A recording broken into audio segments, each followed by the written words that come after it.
عارف الشعور لما تكون شايل شنطة تقيلة جدا وماشي بيها مسافة طويلة؟ في الأول بتقدر تتحمل، بس مع الوقت كتافك بتوجعك، ظهرك بيتحني وخطواتك بتبقى تقيلة. ده بالظبط اللي بنعمله في أرواحنا لما بنرفض نتخلى عن وجع قديم أو شخص خذلنا أو فكرة بتجلدنا كل يوم. النهاردة مش جايين نتعلم إزاي نتمسك، إحنا جايين نتعلم الفن الأصعب، هو فن التخلي. إزاي تسيب اللي بيأذيك من غير ندم، إزاي الفراغ اللي بيسيبه بيبقى هو البداية الحقيقية لسكينة قلبك. في علم النفس إحنا بنتمسك بالأشياء المؤذية لسببين: الخوف من المجهول أو وهم التغيير. بنخاف لو سيبنا الوجع ده نلاقي فراغ مش عارفين نملاه بإيه، وبنضحك على نفسنا بإن يمكن بكرة يتغيروا. لكن الحقيقة إن التمسك بشيء انتهى وقته هو انتحار بطيء لروحك. التخلي مش معناه إنك ضعيف، التخلي معناه إنك ذكي كفاية لدرجة إنك عرفت إن مجهودك هنا ضايع، فقررت توفر طاقتك ليك أنت، لجمالك وهدوءك. التخلي محتاج لعقلية عملية عشان ما تبكيش على الأطلاف. أول حاجة التخلي عن التوقعات، بطل ترسم صورة مثالية للناس، اقبلهم زي ما هم أو انسحب بسلام.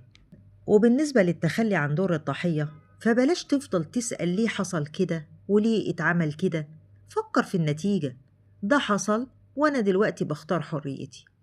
ولو اتكلمنا بقى عن التخلي عن الاحتياج للتقدير الخارجي، فأنت لما بتستغنى عن كلمة شكرا من الناس بتبدأ تحس بتقديرك لنفسك، وده قمة القوة والسيادة النفسية. طب بيحصل إيه بعد التخلي؟ خد كده نفس عميق وتخيل. لما بتسيب علاقة سامة أو فكرة سلبية، أنت بتفضي مكان في قلبك. الفراغ ده مش وحش، الفراغ ده هو المكان اللي ربنا هيملاه ببركة جديدة وناس أنقى وراحة بال ما كنتش تحلم بيها. ربنا ما بيبعتش العوض لقلب مليان بالكركبة والوجع القديم، العوض بيجي للقلب المستغني، القلب اللي قال يا رب أنا سبت ده عشانك، فاملأ قلبي بحبك والرضا عنك. طب إزاي تتخلى بالشياكة؟ أول حاجة الانسحاب الصامت، مش لازم خناقات ولا تبريرات. لما تلاقي المكان ما بقاش شبهك انسحب بسلام. الصمت في لحظة التخلي بيدي ليك هيبة ووقار ملوش حدود. تاني حاجة التركيز في الجمال، استبدل الوجع بفن، ارسم، اكتب، اهتم بنفسك، اهتم بحاجة بتحبها.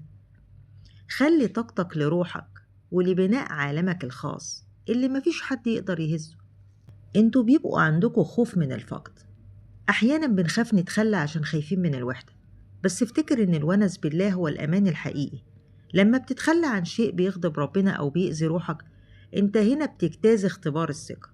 الصبر على وحشة البدايات بعد التخلي نهايته دايما جبر بيمسح كل دمعة نزلت. خليك واثق إن اللي خلقك مش هيسيبك تايه، هو بس كان مستنيك تسيب اللي في إيدك عشان يديك الأجمل.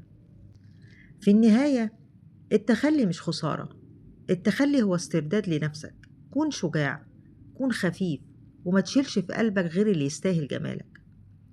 أنا سيلا، قولي في التعليقات إيه أكتر حاجة كان صعب تتخلى عنها ولما سبتها حسيت إنك اتولدت من جديد.